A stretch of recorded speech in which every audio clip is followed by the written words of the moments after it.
Hello, English 4 students, and welcome to Chapter 3 of And Then There Were None by Agatha Christie. This book right cheer right here. And Then There Were None by Agatha Christie. Chapter 3. In fact, here we go.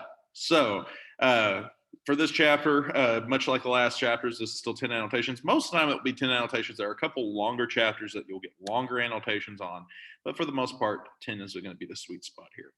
So I'm just going to walk you through some of the things that we focus on and maybe even do a staged reading or two.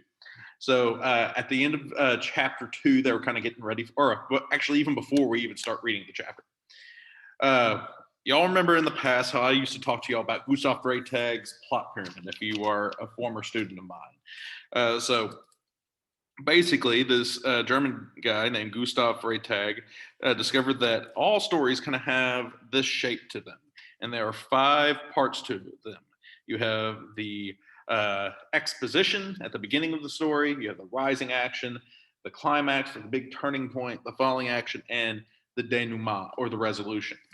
Gustav Freytag actually originally started with 7 of these particular points. Now, us teachers often condense 2 of these points because they kind of are associated. They are the resolution and denouement are actually 2 separate parts in Gustav Freytag's 7-point plot pyramid. And the other one is the inciting incident and rising action. We just usually combine the inciting incident with the rising action. In this chapter, we see the inciting incident. In fact, I'm going to read the inciting incident for you. And just think about the word inciting incident. Inciting incident. Before I tell you what it is, just answer the question, what do you think that means? You can even pause the video. What do you think inciting incident means? So welcome back.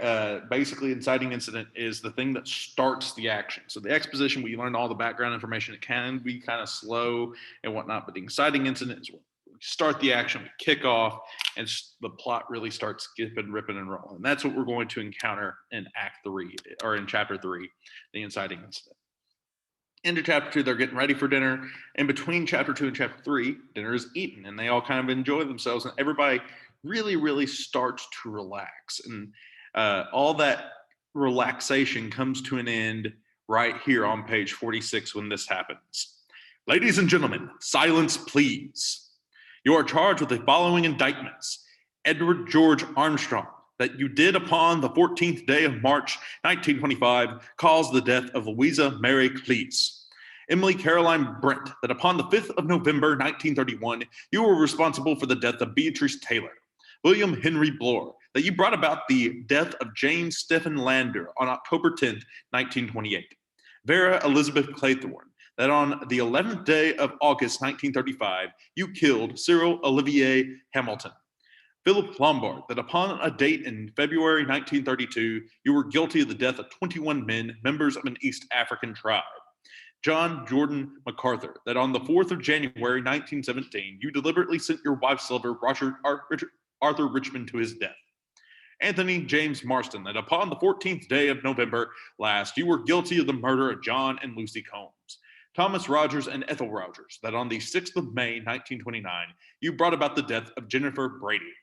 Lawrence John Wargrave, that upon the 10th day of June 1930, you were guilty of the murder of Edward Sutton. Prisoners at the bar, have you anything to say in your defense? So once again, this is one of those areas where I'm going to pause for a second and let you pause, and I even say you might pause the video.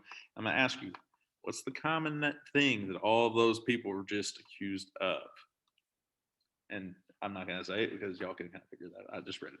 So after that, which hint, that's the inciting incident, everything kind of chaos breaks loose. We have people dropping trays, people passing out, people freaking out, trying to figure out what's going on. And that's pretty much the last bit of the chapter, is just the fallout of that inciting incident and people trying to figure out what's going on. They only really come to like a couple conclusions, and the big like surprising one here is, or the big one is on page 61. But for the most part, they spend the rest of the chapter just trying to figure out what's going on because of that announcement. So That is, so go ahead and read that chapter 3. Do 10 annotations over chapter 3, and yeah, that's all I got for you. I'll be back tomorrow with the chapter 3 prompt, which is the same as the chapter 1 and chapter 2 prompt. Just be specific about chapter 3. All right. If you have any questions, please email me, bdavidson@cordial.k12.mo.us. That's all I got. See you later. Bye bye.